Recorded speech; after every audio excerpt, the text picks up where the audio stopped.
Welcome to Cartoonist Kayfabe. My name is Jim Rugg. I'm Ed Piscor. And today we're finally digging into Hero Illustrated #1. Much clamored for. People have been asking us to get into this. Yes, and I remember it well, the same way I remember Wizard. The timing for this one is basically about 2 years into Wizard, which is where we're at currently in our reread, is whenever Hero Illustrated #1 debuts, July 1993. Little Eddie P turns 11 years old this month. In a lot of ways, this is kind of the maybe not quite peak, but damn near the peak of the bubble of the early 90s. And the excess that is Heroes Illustrated, that is Wizard Magazine at this point, sort of is the epitome of that bubble. You can see, this is issue #1 here. You can see the foil stamping. It's embossed and foil stamped. We've seen like the pie charts of market share for comics, and Wizard has something like 3 or 4%. A huge number considering they're essentially publishing a monthly magazine. And so I think they take a look at the landscape of the comics industry. They see the success of Wizard. Everybody sees the success of Wizard. And in the course of this issue, they talk about developing this for a year. That's good to get into, because this issue is as fully formed as it will be throughout its entire run, which lasts about 24 issues or some shit like that, man. And it seems like whatever they decided upon, they stuck with for the whole time. When they launched in here, guns a-blazing, and, it is what it is, as they say. Should we go put these under the microscope, man? Let's get into it. All right, Ed. We're here with Hero Illustrated 1. This originally came polybagged, and these are the contents of the polybag. We've unpacked it all here. But first up, X-Men poster by Greg Capullo. Yep. Pretty early Greg Capullo art. Yeah, he would have been gearing up for X-Force after Rob Liefeld. And if you don't like that, you could just have the logo. This would be perfect for me at this age, because I would have traced this. Yes. And reduced it on the Xerox machine and make my own X-Men covers and shit, because I was that kind of nerdball. Pretty fantastic.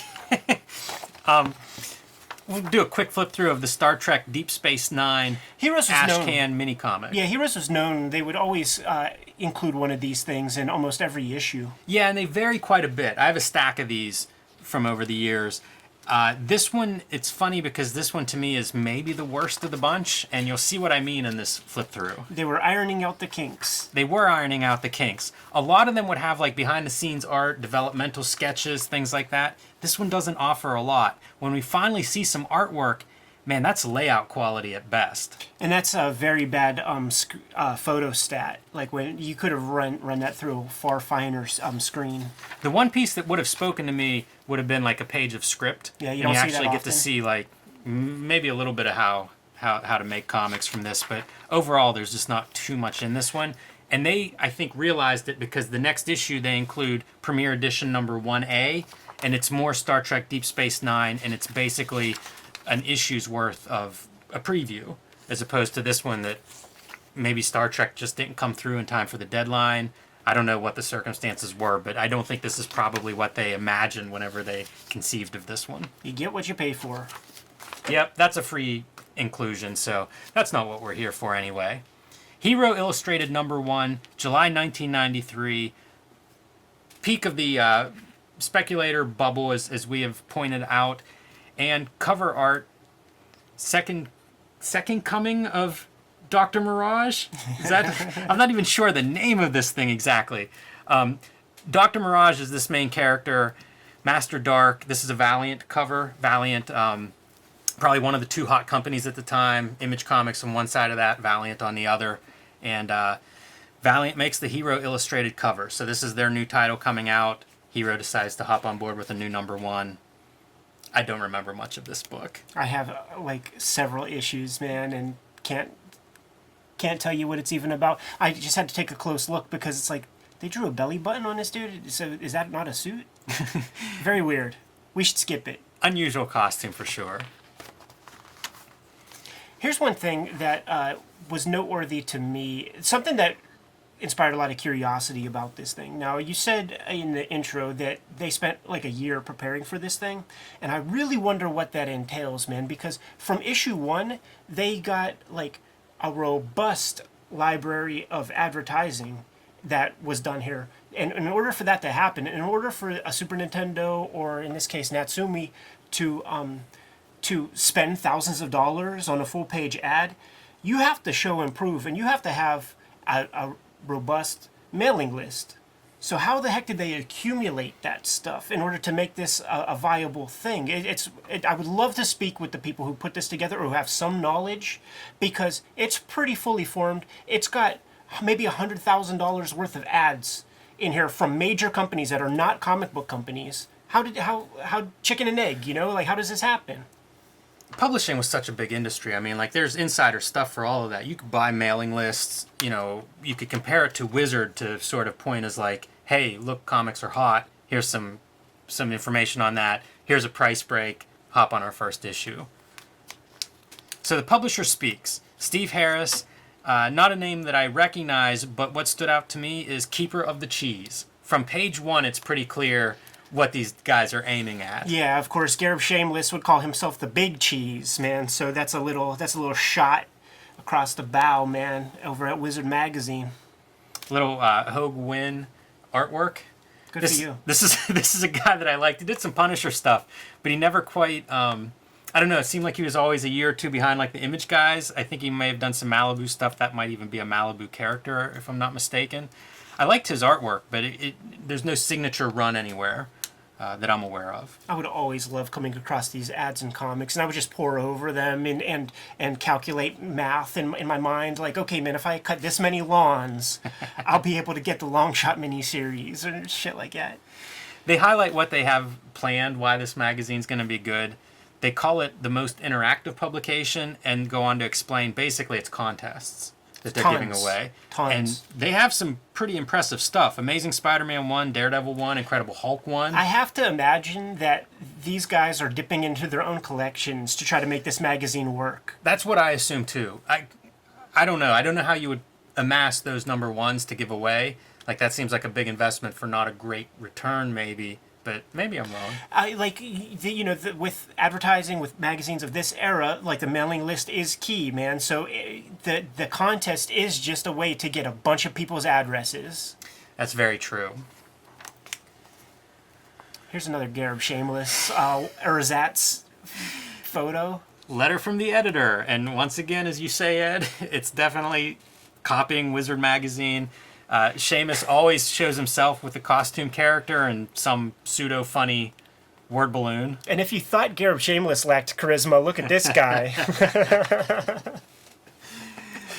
Their mission statement is to provide you with a VIP tour of the comics biz and to always help reinforce the fact that comics are meant to be read and enjoyed, just as this magazine is meant to be read and enjoyed. Makes you wonder what the price guide is for, right? If it's just meant to be read and enjoyed. Mr. T and the T-Force ad. I mentioned this because we're going to get the comic reviews later. This book is not well reviewed, despite buying some ad space here in the front of the magazine. The only comic I can name off the top of my head that has the term crack baby within. Ooh, Silvestri, man, dropping some ad dollars. Yeah, at this point, Image Comics has been around for almost a year. They have plenty of money to spend on advertising right here. And that's calling out the Walt Simonson issue 0 of Cyberforce, which seeing a cartoonist name in the ads had so much weight for me when I was 11 years old when the second this came out. I needed this information. So if you were promoting the name of an artist, and I go dig in the quarter bins and I see that name, it lets me know that maybe I should check that artist out, man. Yeah, and this is Mark Silvestri expanding. So we have Cyberforce 0 with Walt Simonson and Strikeforce with Brandon Peterson. Both kind of like, I don't know, Cyberforce 0 obviously still part of Cyberforce, but sort of a spin-off expansion, bringing in extra talent to produce more books. And first appearance of the original Stormwatch. It's a lot going for that one. Table of contents, big call out to the Spider-Man giveaway. We'll get through all of this. And this is just amazing. Magnifying glass. You hook it up. It has speakers. I would hope that these are turbo buttons and a form factor ergonomic little thumb D-pad. It's an amazing attachment. I bet you it didn't fucking work for shit. So this whole apparatus apparently is an addition to your Game Boy. This isn't like the deluxe Game Boy. It's just a regular Game Boy, but with this You just pop fold-out compartment because you can see the wire that plugs in. Yeah, you just pop on that monstrosity, Handy boy. and you know that takes the fucking battery life. I love that their initials are STD. Letters to the editor. We get some clues. They sent out, even though this is issue number 1, they sent out some preview elements that people are responding to.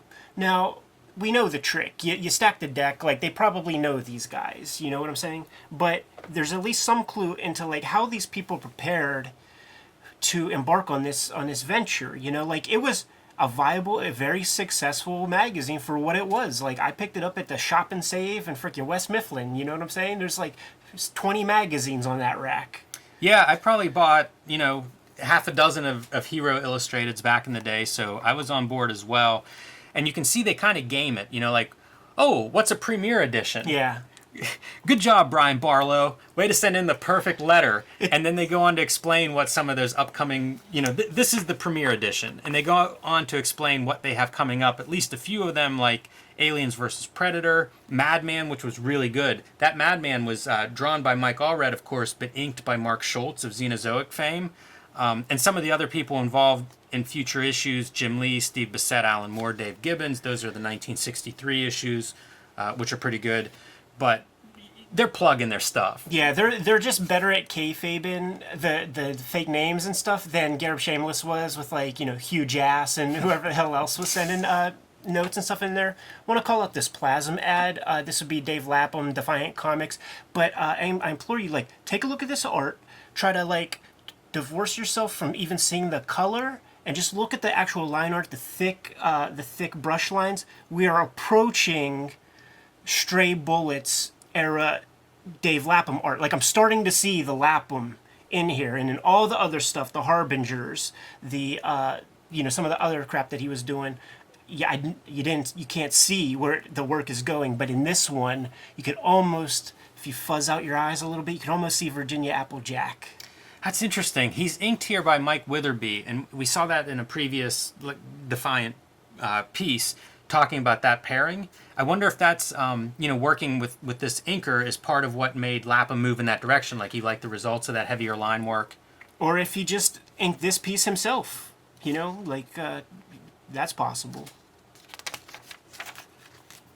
Hero letter art. And I think that this is recycled from a previous Wizard letter art. I feel like we've seen this Terminator image copied before. This guy was shooting his shot, man. Like, I know girls in school who could only draw a horse in a profile, right. And I knew guys who could only draw M16. So there might be a dude who could just draw a Terminator out there. So I guess a future prize is the Hulk #1 is a future letter art prize.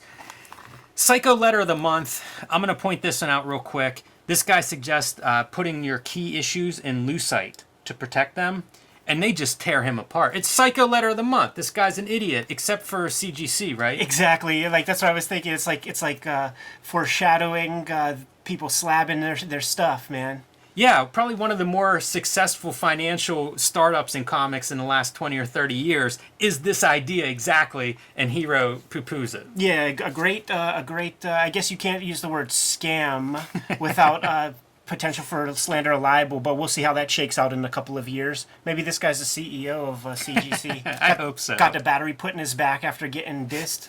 And you know what? I'm actually on board with those guys, man. I still diss. That's... We'll see how it shakes out, guys, with all your slabbed comics. Donna Matrix Ad. If we're going to call out an ad, this is the one. I can't believe you, Jim. I can't believe you didn't bring your copy of Donna Matrix, man, to show off to the Kayfabers out there. That's a missed opportunity for sure. But we're going to cover Donna Matrix in some depth, and maybe seeing this ad again, and maybe that'll be the prompt for it. Sooner than later? Definitely. Mike Sance does Iron Man, a digital copy. Started out with Shatter, one of the first Mac-drawn comics. So we will get to this. I think he's a real interesting creator in comics history. Donna Matrix is one of the comics that I have bought probably the most copies of. I've probably bought 20 copies of Donna Matrix over the years, pass them out to people. Maybe an outlaw comic due to the content, not the art style, since it's this 3D rendering that's much different than the ink slingers we usually praise as outlaw. But content-wise, It's a sex robot that the guy that gets hold of it trains with Navy SEAL programming and basically goes on a killing rampage fighting futuristic militarized police and downloading basically better fighting programs along the way. So we'll get into that in greater detail, much greater detail than we will cover Comics Greatest World. Not a good comic. Yeah, keep that shit moving. Marvel continues with their weird black and white ads. Top publisher of comics in the world at this time, and this is what their ads look like compared to Donna Matrix, an indie comic startup. But I guess you have to try harder. Because Marvel sure doesn't look like they're trying it all here. Not too big of a surprise, I guess, that they go bankrupt shortly after this, but ridiculous, right? Yeah, I agree.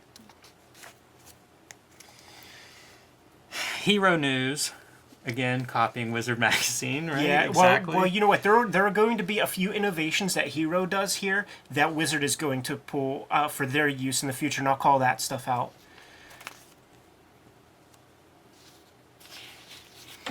Some of the new Daredevil costume designs. I used to like this stuff when I was a kid because you would just basically, they were pinups, but Yeah. kind of sketchy. And they would go with this, of course, as being the design that Matt Murdock would wear for a year or so. Scott McDaniel Yes. Was the artist of Daredevil. Do you know if he was the guy that was creating the new costume? It looks like it. It looks like his artwork to me. And then they're promoting the Macfarlane Batman crossover. It's not the first time. Well, it is the first time in this issue, but it's not going to be the last time that they talk about the Batman Spawn crossover. Yeah, I mean, that's going to be the biggest crossover of this era, probably. Especially once Frank Miller comes on board. Yeah.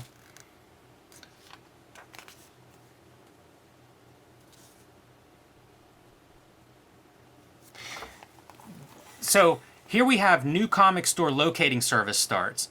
This to me is really great. And I guess this is something that Hero initiates. This is their startup. Basically call an 800 number and give them your zip code and they would point you at the nearest comic book shop or shops. This is like comicshoplocator.com, which still exists, and Yeah. I actually use that whenever I'm out and about looking for comic shops and trying to avoid whatever has sent me on the road. Right. Yeah, my wife's not a big fan of Comic Shop Locator, but it's kind of cool, and that's a pretty good idea. You know, you talk about like innovations or whatever that Hero brings. To me, this is a pretty good use of an 800 number. It is fun to think about, too, that this is really before databases, internet stuff. So I imagine maybe they got like a little office, has maybe 10 kids there, man, and they got like a little Rolodex and like divvied up by zip code, and they had to like manually like find, you know, like in a Rolodex where the addresses and phone numbers of said shops are. It's really smart because they're probably in contact with a lot of those shops. Yeah. You know, we were just talking about mailing lists and things. I mean, that's a big chunk of what Hero's got to figure out is how do you get the magazine into these shops. So they probably have access to this information. Why not put it to use? I'm surprised it's not a 900 number because, you know, we've seen so much of that stuff in the 90s. Like all the wrestling organizations had those. But interesting, that stood out to me. The Hero history does not. It's very weird. Yes, very weird is a good description. I thought I was going to get questions answered about the Hero business. The all these guys, like where the heck did they come from and hit the ground running so fast? It's not that. It's just a number of years, and they might mention a title or two that came out in a different significant things. 1963 Avengers and X-Men #1. 1970 Conan the Barbarian. 1986 that great year of Watchmen and Dark Knight. And according to Hero, Man of Steel #1 relaunch. That lets you know the tempo of what we're going to be getting into here. It really does. Promoting Batman Mask of the Phantasm here, man. That was a animated movie that wasn't a Disney movie that had much success.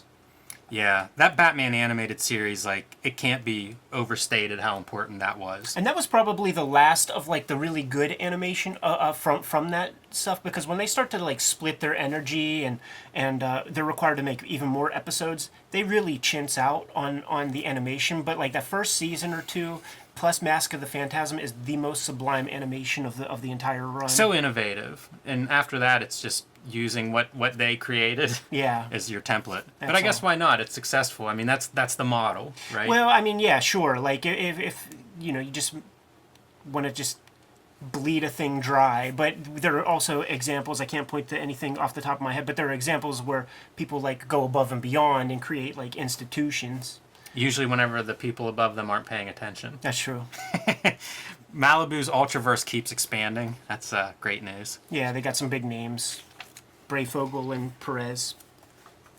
I have a question on this art. See what you think of this. This reminds me of Kent Williams, sort of, but not quite. Like, you know, some of it's really bad. I have the exact same question, man, of like, is this Kent Williams? And for those exact reasons. Now, the Kent Williams hallmarks are this kind of like soft focus, the Harlequin jester hat. The claws. Kind of gimmicks, man. But it is a little smeary, and you would think that with a proper, like, you know, Sega Genesis fitting the bill for an ad... for an ad piece of work for hire, it might be $20,000 job. You know, like you think that the dude would show and prove. So I actually don't know. But what I do know is that the game is freaking awesome, man. I freaking love this game, and it was a Kayfaber who let me know how I can beat Mojo, and you're actually supposed to hit the reset button on your actual Sega Genesis console, man. How are you supposed to figure that out as a kid playing? That's the thing. With all those old games, you're not. You're supposed to have a subscription to Nintendo Power or some shit and like get that, so they scam you that way. Hero reviews. So this is a typical column, you know, makes pretty self-explanatory in the title. We're going to go through several books. They'll give us a review, why it's good or not. But they start out with Madman, Bone, and Sandman, and, you know, those are all highest recommendations for all those. So, pretty good start. That's a nice list. Pretty well-developed list, I might add. You know, that's outside of your mainstream superhero kind of titles. Yeah, I mean, a list like that in the 90s, that's like if they were to interview, say, a comedian, and you would have to say, like, you know, George Carlin, Richard Pryor, and Bill Cosby are your favorite comedians. It's like, you have to have those on the list. So the books they review are Prime, Mr. T and the T-Force. This is where they give it a pretty critical review. Hard Case X. These are just, you know, we've seen these in Wizards. This is the same time period as the Wizards that we've gone through. So these are the publishers that are really pushing these titles out. Quarter bin follies. Yes. Yes. I see all of these in quarter bins now. Unbelievable Endman. This is kind of neat. It's 1963, and it's Steve Bissette, and it's an Ashcan. Image has done several Ashcans, and we'll actually get into an article about Ashcans that's pretty cool in this issue.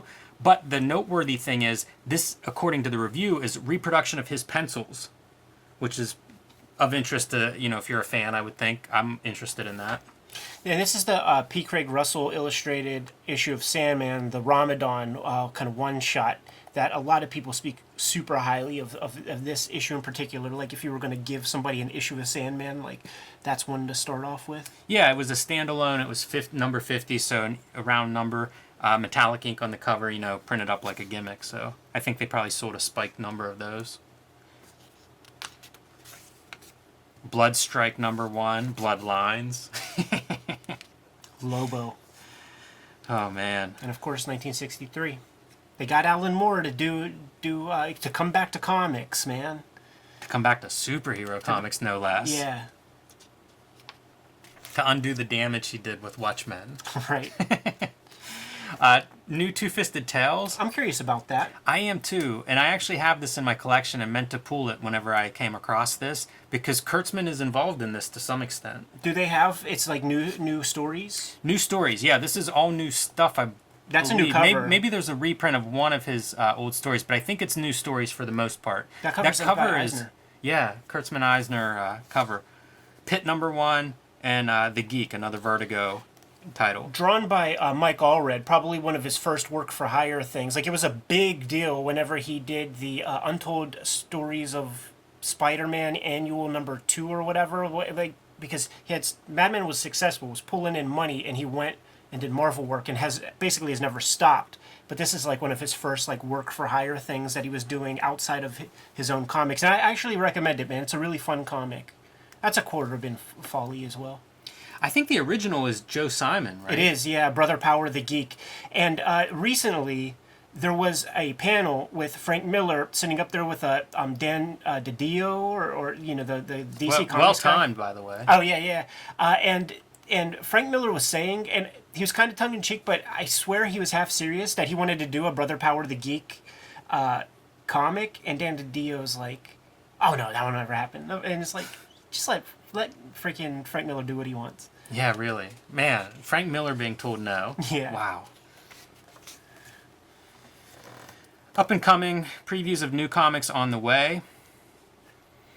This is not that different than the review section. It's just highlighting some new stuff that's coming out. Batman Grendel, Madman Adventures. This would be the color version of Madman from Tundra. They had done the 3-issue standalone. It kind of launched him to prominence, and now he's getting a color series. The Negative Burn series like gets a little pimpin', and that was a really good anthology that doesn't get talked about very much. It would be pretty uneven, as all anthologies are, but there would generally be like one really, really, really good thing amongst the chaff, man. So if you're digging through quarter bins, man, you could do worse than grabbing an issue of a Negative Burn. But I think the thing worth noting here is, whatever happened to, in this case, Wetworks.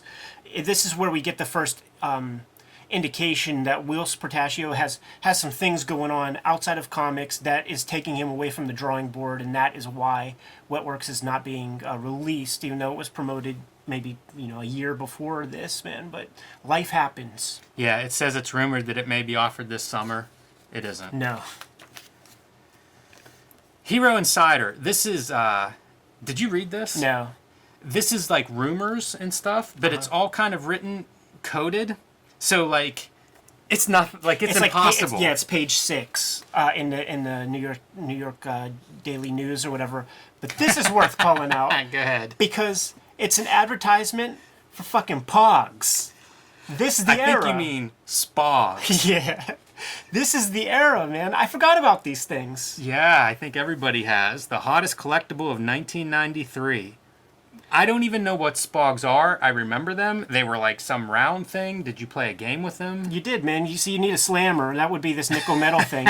And then you would stack them up, and then you would slam it on top. And I think the ones that fall off, you get to keep. So you bring like your best set, your friend brings their best set, and then you slam them down. These, for a while, like after the speculation boom, these replace the dealer tables at flea markets. Wow. Yeah, like comics disappeared and then it became just all Pogs.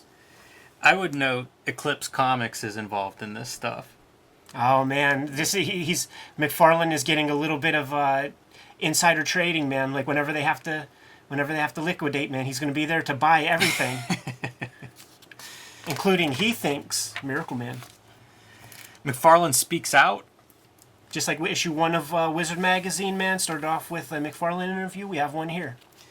Yeah, this is nothing new. We've seen a couple of Macfarlane interviews on this channel, a couple in Wizard, plus the one in Comics Journal, so I don't know that there's anything new here. I have some takeaways, and it's less to do with the specifics of the content and more to do with Macfarlane as a man.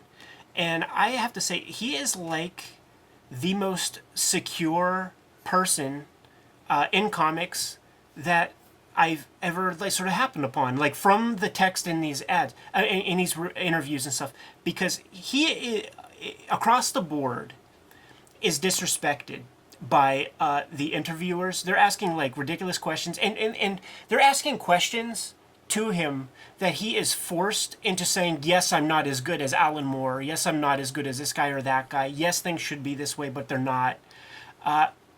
And he just handles it, and he just rules, and he doesn't get insulted, and he acknowledges, like, yeah, they're better than me, but I'm the king of comics, and I put more zeros at the end of my fucking paycheck than anybody else, so until otherwise, I'm going to keep doing what I'm doing. And it makes me respect him a lot. And he's, he's clearly an entrepreneur here, and people in this system of ours, they think that, like, you save, like, they think that Jeff Bezos never spent $1, and that's how he gets to have $1 billion, $70 billion or whatever. But you spend money to make money, and that's what Macfarlane was confident in doing. And what we're dealing with here is the ramifications of that, which happen to be he's making hundreds of millions of dollars. It's a very successful operation. He's got Spogs, for Christ's sakes, man. Yeah, and specifically what you're talking about are some of the creators that are coming up in Wave 2 of Image. And McFarlane's basically saying they may not sell those big numbers, but by selling the big numbers that McFarlane and some of the other top image guys do sell, it allows somebody like a Mike Grell to show up, or an Alan Moore, and to just make really good quality comics and not have the pressure of having to sell enough to sustain a company. Yeah. The other fun thing about this too is that McFarlane says, like, okay, man, like if you're gonna work for Marvel, like that's a step backward because here in this era of comics, where things with just that image eye really were selling as brand, like if it had an image eye, it would sell. He says something like, with us, you own it, it's yours, and you get to make a lot of money. That is not a guarantee now. Like I know a lot of people who have Image Comics that just barely make it enough to cover printing. Yeah, I'll say that. His exact quote is here. If greater freedom and quality of printing and getting a decent paycheck mean anything, which I hope is somewhat part of why most of us are doing it, nobody can beat us. Yeah, the quality thing was something they used to hype too, because they would have digital coloring before everybody else did. They would print on coated paper stocks before everybody else did, and that would show up in letter columns in Image Comics. As a consumer, it affected me. Like I thought it was amazing. Yeah, it stands out. I think that's one of the revolutionary things Image did was increase production values. This is also a really good thing for a pre-internet era where you have the entire major bibliography of the artist in this like little timeline. That's a cool feature. They have little notes and stuff down here. His talent really started showing in Batman Year 2, 576 to 578. Drew issues 1 and 2 of Invasion for DC. Penciled issues 330 to 346 of Hulk. An important run. To me. Yeah, sure. Important because he drew them. Right, yeah, of course. No, yeah, of course. I mean, yeah, definitely. Brave New Worlds. This is part Malibu Ultraverse superheroes and part Dark Horse's Comics Greatest World. We have covered these in Wizard. I think they're both trash. Yeah, contrived universes. It's never worked, man. Go talk to the cross-gen guy. I do like this art for the monster cover. I think it's really interesting the way it's lit. I like the inking, and I like that the dual coloring, like that double lit, is close. Yeah, it's real interesting. It's like orange and pink. It's kind of neat. You don't see that too often. But the interiors of that stuff's just uninspired. When Worlds Collide, talking about the Valiant Image crossover. Deathmate. Yeah, again, something that we've covered. This is concurrent with the Wizard stuff that we've been up to, so you're going to see a lot of the same advertising, same crossover, same features. This article was huge for me when I was a kid. I remembered it whenever I came back and went through it again. Ashcan Comics. Ashcan Comics, we might know, this could be an example of Ashcan Comics. It's just a miniature, smaller than a standard comic book size is possibly a way to define them. This goes into the history of Ashcan Comics, and they show one here, Superwoman, and basically publishers it was a very competitive field in the early days of comics, probably similar to the early 90s here, and companies would just try to protect every possible iteration, whatever they could come up with title-wise. They wanted to copyright, trademark that thing, and the way you would do it is produce a little black and white thing, send off to DC, basically to copyright it, so you had access. In the case of a character like Superman, you would make super everythings. Yeah, and there's a famous situation where the Ashcan preceded the big comic, and the people had to change the title, and that would have been Captain Marvel, who was going to be called Captain Flash, and DC sent forth to the Copyright Office Flash Comics galley and retained the copyright there too, man. If you want to go back just real quick, man, I like that it's like the Easter Island head, but it's Ultraverse, man, because we're going to see this come up in an imprint very shortly. I was going to say, some of the Dark Horse dudes like this idea too. Yeah.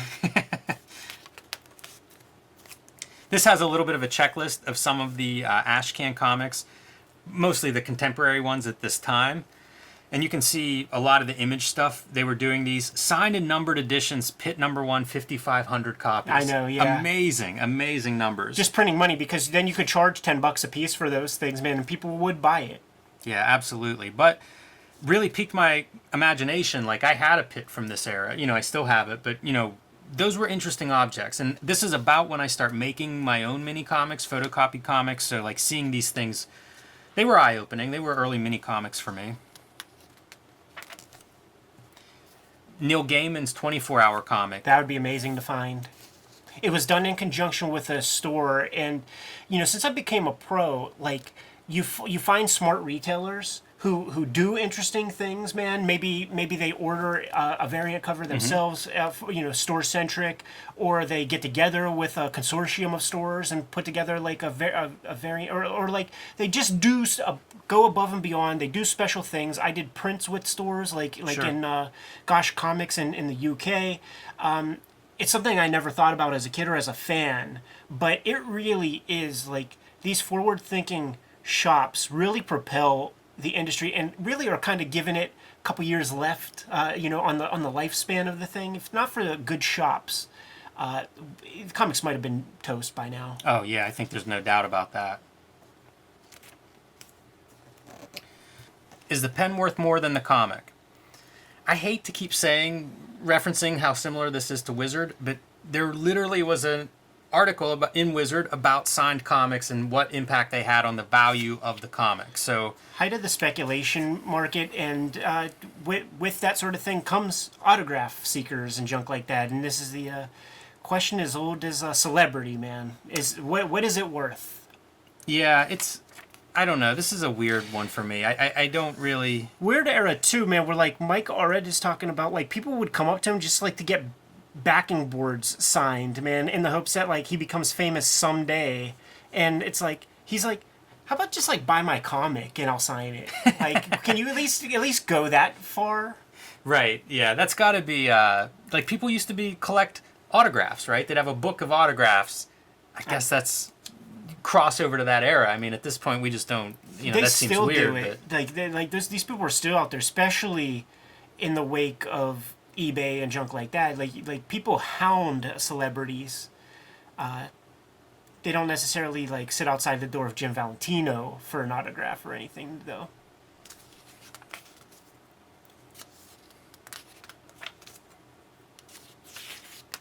A lot of video game ads. The Doctor is in. Here's our cover feature. Layton and Chang bring a mirage back to life. I don't have a ton of takeaway from this interview. One thing is Bob Layton mentions that they're trying to expand their audience, and basically female readers is what they're trying to get with this book. It's just weird to me, this whole design. Again, I don't remember the comic specifically, but he's wearing a ski outfit. Like, that's just strange. Girls like skiing, and Is that right? And I might point out, man, he's doing his best like Matt Murdock cosplay right here. Yeah, I think Valiant went downhill pretty quickly. Post Unity, and at this point they're it's almost like they're banking on a previous reputation. Yeah, after Shooter leaves, it's they're toast. But one of the things that he likes to point out is like in the Valiant universe, when you're dead, you're dead. Ooh. Here we got a 900 number, man, for comics investment picks, dude. I just can't help but imagining, like rubistics, like the dudes in Sopranos sitting in that back office, like, hey, yeah, order heavy. Buy some Dr. Mirage. Yeah, done. It's ridiculous. Best investment picks from industry's professionals. Yeah, Wow. man. So it's Peter David, Inside Trading. Yeah, you're gonna want to pick this issue up because I'm gonna be killing Doc Samson. This is another one of those same kind of idea. Future stars trading cards. Man, I was reading this list. Not one name. This chick, Sarah Byam, was interviewed in a Wizard magazine that we did. Billy 99, and she did Black Canary. She wrote some Black. She's a writer though. She's not even an artist. Right. Yeah, so I wonder who drew her card. You know what? They're probably such scumbags back then that it might have been like the only photo. This guy's credit is AIDS awareness trading cards. Yeah, like, suffice to say, none of these motherfuckers had any kind of career that you would want to have if you grew up to become a cartoonist. Spotlight on Savage Eric Larson. This is cool. Finally, some Eric Larson coverage of this era. Savage Dragon at this point would have been probably my favorite comic that I was reading back then. And again, we're like 1 year into Image. Image is blown up, so all these guys are expanding. They're having miniseries of supporting characters. Some of them are starting studios. They're doing all kinds of stuff. And some of Eric Larson's projects, which are all covered here, this is basically an overview of what he has coming up.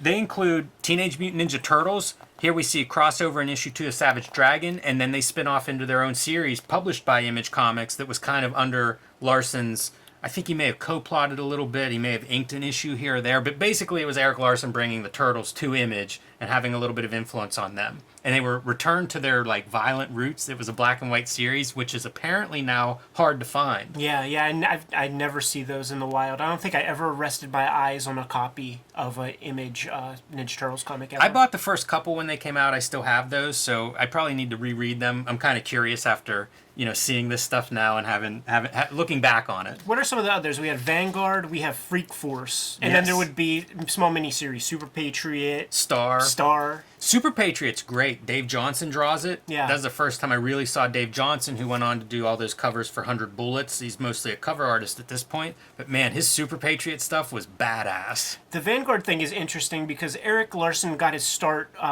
being published by a guy named Gary Carlson for Megaton Publishing. And I think, Vanguard was a character that would show up in Megaton. Mm-hmm. So he brings, he's very successful right now. Carlson was always in the game, not huge name, but giving his homeboy a payday. So it paying it forward, like Carlson hooked him up early, he's hooking Carlson up now. Yeah. Larson is the guy of all the founding fathers that seems the most kind of grounded. Like I guess Valentino as well. Like they seem most grounded when you see interviews and stuff with him, even from back in these days. They are very aware of the bubble, and I think they adjusted their lives accordingly, invested for retirement funds, like got all of the real stuff taken care of before they got the Dodge Vipers and all that other nonsense. Yeah, I think you're right about that. And all of these old Image comics would have like editorial pages, letters from the creator, in the early issues.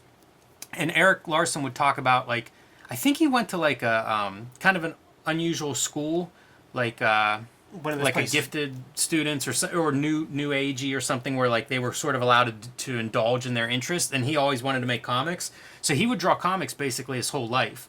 And it's a bummer because they were destroyed in a house fire early on. But he apparently had hundreds of issues of Savage Dragon comics that he had been doing since he was a little kid. So, I don't think he aspired to more than this. Comics weren't going to be a stepping stone to something. Comics were the thing. That's what he always aimed at. And in doing his own comics, and he's still doing it. That was always my impression of that was the dream come true, and really cool, man. It was real inspiring to me. Yeah, I'm glad you brought that up because those articles were just as inspiring to me as well. And he would describe what these comics would look like, and it would just be a piece of typing paper, folded over, staple it in the middle. Yes. We have that. We have access to that. I didn't grow up with much, man, but my parents would buy me some goddamn paper. Yeah, paper was something we could get. I will point out Tom Coker was the artist on Vanguard. I think he's out of comics at this point. His style evolved quite a bit, but like Dave Johnson, pretty good, pretty unique talent. And I'd say one of the highlights, if you're looking for Tom Coker art, is a Gen 13 Max crossover that he did a couple of years after this that's really strong. And after that, he moved into more of a photo reference style that I don't like as much, but may have been more successful at companies like Vertigo. I think he did some stuff there.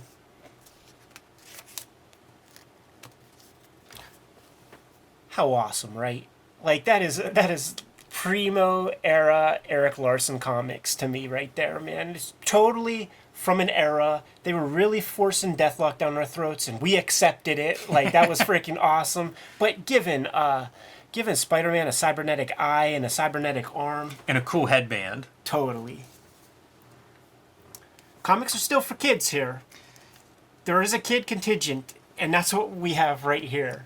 This is ridiculous. Yeah. This is an interview with the X-Men. Yeah. It's not for us, man. It's for. To be honest, when I was a kid, I would have thought that this was a piece of shit too. But maybe a 7-year-old. Yeah, I feel like this was a hit and a miss because I don't think they keep interviewing cartoon characters in future issues. One would hope not.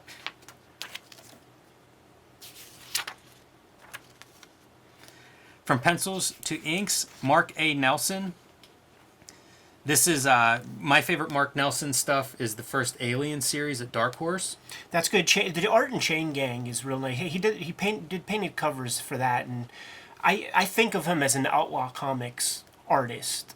Interesting. Definitely strong black and white work despite seeing color here. This is the Brutes and Babes column. Yeah. So this is going to be him talking about, making comics, how to make comics, how to draw. And very first thing is a contest, which is smart. All those Wizard contests seem like they were just gangbusters. So there's several contests here in this first issue of Hero. And in this case, you're supposed to fill in this space. That's awesome. That's super fun.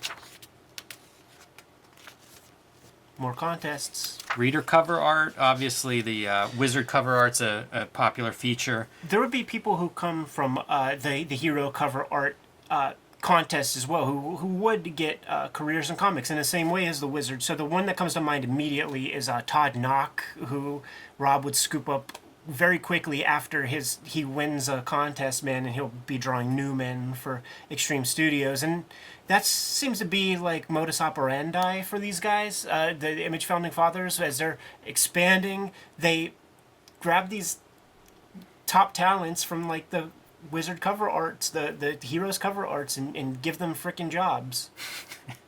That's so like the Ouroboros, snake eating its tail.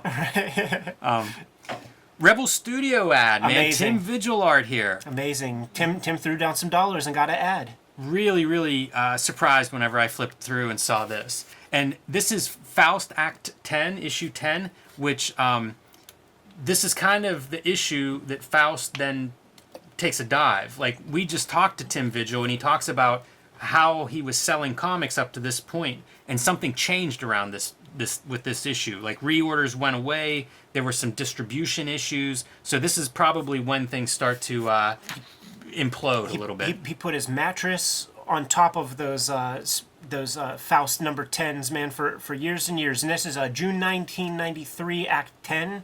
The series ends with Act 15 in like June of 2014. That says a lot. Yeah.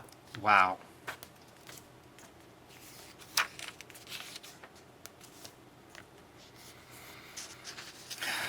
Razor's Edge. Razor being the writer of this column. That's an old Game Pro trick. Ugh. This is movie rumor stuff. Same as the movie rumor stuff in Wizard. I'm not too interested in any of this. No, like they're trying to make the Everything magazine. This is the boys magazine. Like when you're a little dude, you have Highlights magazine, and when you're a teen, like they want Hero to be the magazine for boys. How odd is Max versus Max? So weird. How many are we 6 or 7 years removed from the last Mad Max film? Who does this? Yeah, they're just trying to fill column inches. Ooh, Hero Gold Contest number 1 How'd you to come win out? Amazing Spider-Man 1, and I did not win. Well, Jim, I still have a copy, and I cracked the seal very recently, man. So let's see, what would we do? What do we win, man? We might win a Spider-Man number 1. We have some suspense. We don't have very many suspenseful moments. I am all in on this channel. one. My fingers so what are do we crossed. need? We scratch off below. If all 3 match, you're a winner. And then page number 98 will give us the details. But let's not All put right, the Ed. cart before the horse. You can do this. That gold has like solidified on that thing. I know. Man. Okay, so that's like a Marvel logo. And all we need, if this thing doesn't match, then we don't win anything. Come on, match. Doesn't look like it. I think you need a knife to scrape through that I know, gold. it's gross. It's definitely not.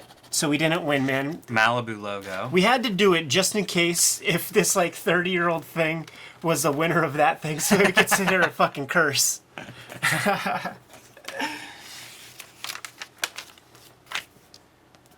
5 most underrated movies of all time. Let me read this list off quickly.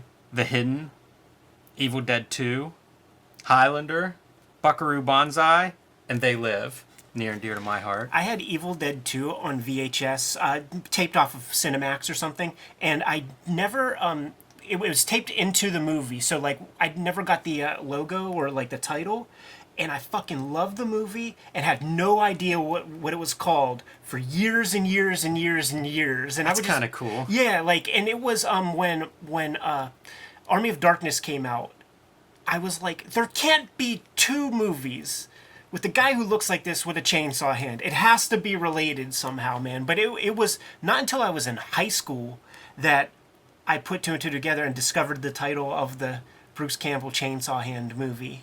Do you know The Hidden? I do, very specifically because there is a guy, like one of the villains in this thing. My dad went to high school with the dude. Right down there in Homestead, man. Ed O. Ross was the guy's name. He was the colonel and Universal Soldier as well. And my dad, whenever that dude is in a movie, my dad knows his filmography. And that shit is on the tube, man. Also grew up with Jeff Goldblum here in town. Jeff Goldblum, their family was the only Jewish family in town, man. So you could imagine they had trouble with all the fucking knuckleheads that live around here. The stories my pops would tell me. Here's an amazing thing. This right here, Super NES CD-ROM drive, is blazing hot and almost complete. So this is kind of like a piece of concept art. Now what you'll find right here, this is a cool story, man. What you'll find right here is that the CD-ROM drive is going to be co-developed by Sony. You see? You can see where I'm going with this already. There would be like the San Diego Comic-Con of video games. It would be like E3 or the Consumer Electronics Show. And Sony was there unveiling, talking about this thing called the Nintendo PlayStation that they were going to unveil, like co-develop with Nintendo.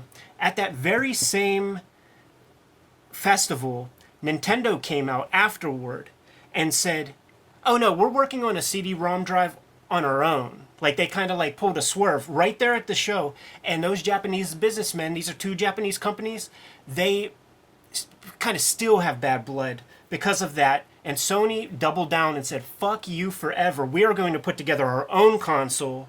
We're going to take all of this technology and put together our own console, which became the Sony PlayStation.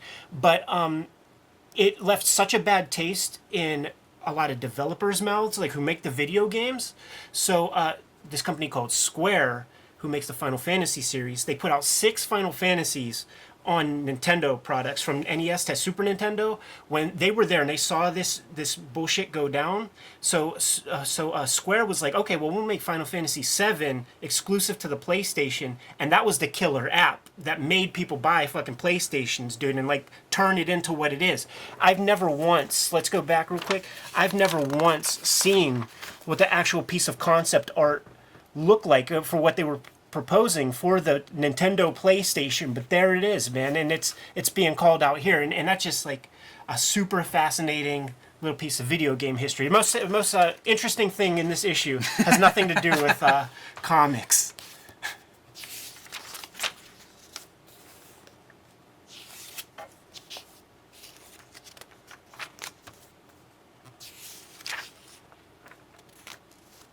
What's his maximum force, Jim? Bisley's back with Maximum Force. Simon Bisley fan here. I think that's been made clear in the past. And so Maximum Force is one of my favorite Bisley comics. I thought I'd bring it for a flip through since this ad was so conveniently located. Love this character design. Yeah. I think it's really awesome. And this is a team of like, man, I hesitate to call them superheroes because they're so strange, but it's a team of Bisley creations. Yeah. And they basically just kick ass and get into fights and look cool.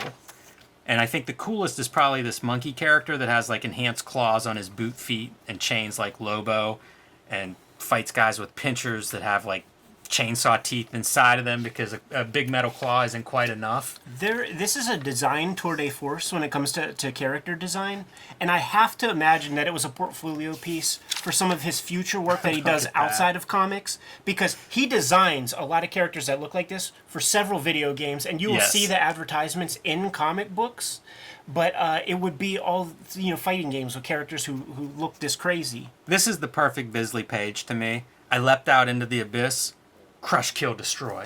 That's it. That's everything I need. So it's just these, cool character designs, Ed, as you point out, basically mixing it up. Unfortunate color. This is the era where the computer colorists were there, but they were more technicians than actual like art-driven people. So you just get this like abuse of like the flares, and this looked like the standard like kind of dark horse colors of the day. How ridiculous this is. This really is kind of that dream comic left to his own devices. Probably this is the stuff Simon Bisley likes to draw. Totally.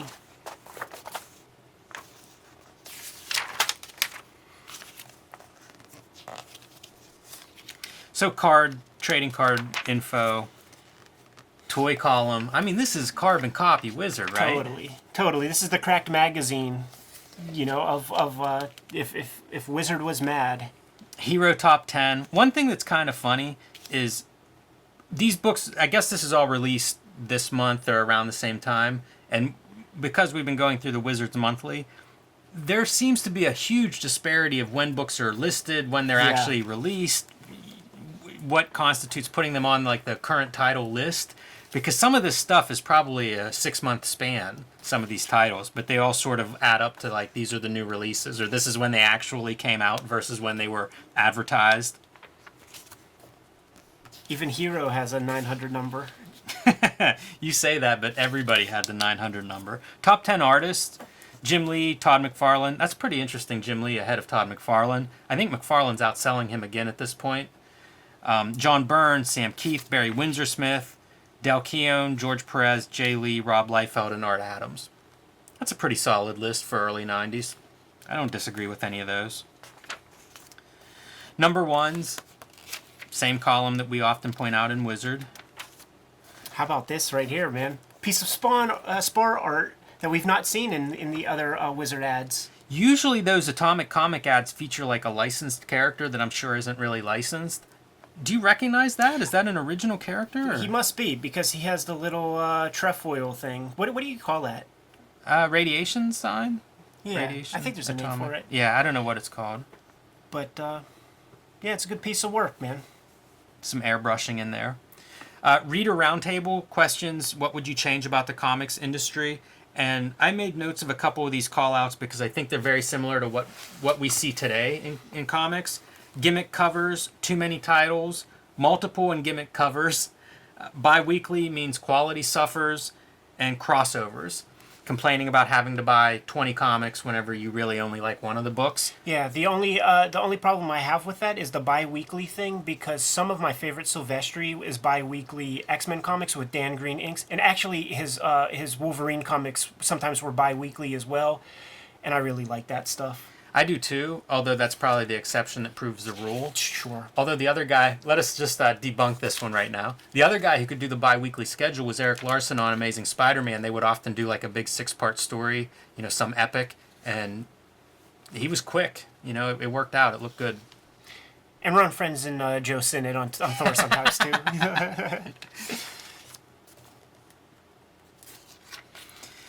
How do we get new customers coming back? This is in regards to the death of Superman brought in a bunch of new customers, and how did this particular store, Pat Brower, I think he was manager at Graham Cracker Comics at the time, so he just talks about trying to appeal to, if you get a new person in the store. Graham Cracker Comics is a long-running franchise around the Chicago area. They have a dozen stores. They're expanded to Wisconsin and California now.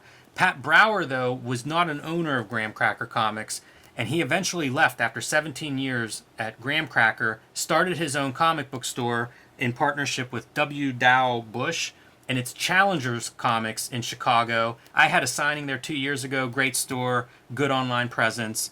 So interesting when you see these guys' names pop up, and it's like, these are life, that's a lifer dude. This is from 1993, and he's still going strong in the comics business and representing and applying some of this idea of how do you get new customers, how do you keep new readers, things like that.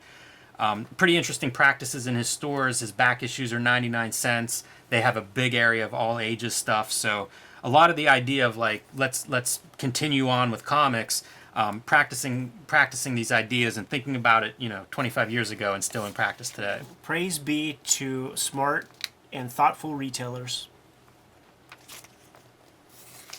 Focus on image. There's nothing new here. This is really just kind of a puff piece overview. Image is hot, so you got to include that in your new comic. Top 10 image heroes. Same deal. That's fan service. And good for it. I loved it at the time and don't mind seeing it now. And this is the hero price guide. This is the bits that Wizard will adopt in future. Like, they haven't done this yet in any of the Wizard issues that we've talked about. But they'll do some version of this, man, where there's like a little piece, a little synopsis piece about the comic, why it's worth picking up. I don't know about you, Jim, but when I would go through these price guides, First Miller Daredevil. just seeing the imagery of a cover, whenever I would go bin diving, I would kind of pick books up just because I saw them in the price guide. For sure. I don't know what that was. It was just like an impression, like in advertising, they call it an impression. And seeing it in there like would leave an impression. And by the way, most of these comics that they're calling out, these are like special edition, variant editions. They're doing contests with almost all of these. So like you get the call out of why this is rare or special or worth a bunch, and then contests for why you could win. It's genius, because once again, they are just acute. Like, there's something here for anybody who digs comics will want to apply for something. You know, look at that 8-ball. Would want to apply for something, and Hero is then going to have your mailing list. Like, whenever you go to a store and you give them your email and stuff, you're being pimped, and these guys are pimping. You know, little Really comics smart. readers. Yeah, really genius. smart. And they call out one of these corner boxes I wanted to call out because it's Teenage Mutant Ninja Turtles #1, and the dealer says that this is probably it for this one. It's too expensive for kids who are interested in them.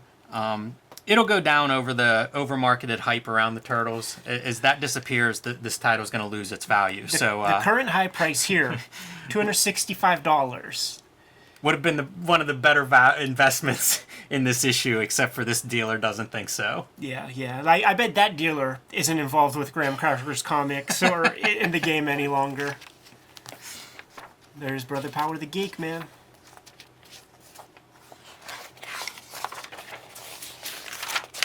This doesn't even list Miracle Man. You know how we've looked up Miracle Man prices? It's not even listed. Not very comprehensive. We did pick up one of these recently, though. Yeah, Kayfabe sent that in to us. It's worth $80. Be awesome if it had come from this contest. If it were the hero contest winner. That would be dope. More power to it. Preview of next issue, Aliens vs. Predator, Dave Dorman cover. Hero really loves Dave Dorman. I think he did many covers for them. Probably. It seems like that's what these magazines do. Some retailer promo call-outs. I like seeing that. And then the final word, guest commentary by Stan Lee. Let me break a little kayfabe. Because, like, I made a comic a long time ago, and it had a Stan Lee, like, intro. Mm-hmm. And Stan Lee would not write these intros. You write it in Stan Lee's voice. Now, I didn't write the thing, man. Like, it was my first comic I ever drew and shit. Like, I was just along for the ride. You write it in Stan Lee's voice. You send it to him for approval, and he might change a little, add a little True Believer here, add a little Excelsior there, and then send it back off to you. I don't know what if he charges for that or like how that works, but it astounded me that the guy who barely like writes the comic, like it's Jack Kirby who's writing the fucking comic and he's putting some words in some balloons. He doesn't even write his intros and all that shit where you see his name. So here we have this here, and I bet you he didn't write a word of it. Well, that makes me feel better because I take issue with a lot of this column. He talks about kind of the history of fandom and how Marvel identified their artists, and it really fostered things like letter columns and community and fandom and all of these things. And it's like, didn't DC do the blueprint of that where like they were highlighting their artists, they were running a pretty active letters column, 20 years before Marvel. Like that was the template for what Marvel did. Absolutely. It inspired fanzines for EC. Like everything that he describes here as Marvel innovating is just picking up from basically 10 to 20 years of EC before this. He's always done that too, which actually makes me want to recant everything I said, and I bet maybe he did write this thing because he always will do that. Like, he just totally diminish and never like.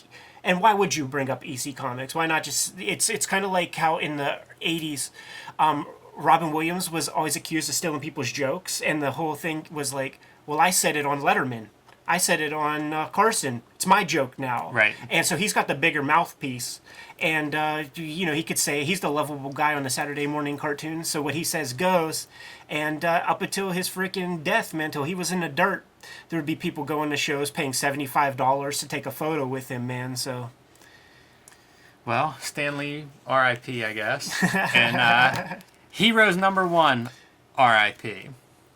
Jim, I don't know about you, man, but this wets my whistle to get back to doing some Wizard coverage, man. I agree 100%. Wizard Year 3 is coming up. Make sure you're here, man. Like, subscribe, and follow the YouTube channel. Hit the bell icon, and it'll let you know whenever we have those new Wizard episodes available. You can pick up Cartoonist Kayfabe merchandise at our spread shop, link below the video. Jim and I have to get back to making some comics, so you guys know what your marching orders are. Read more comics.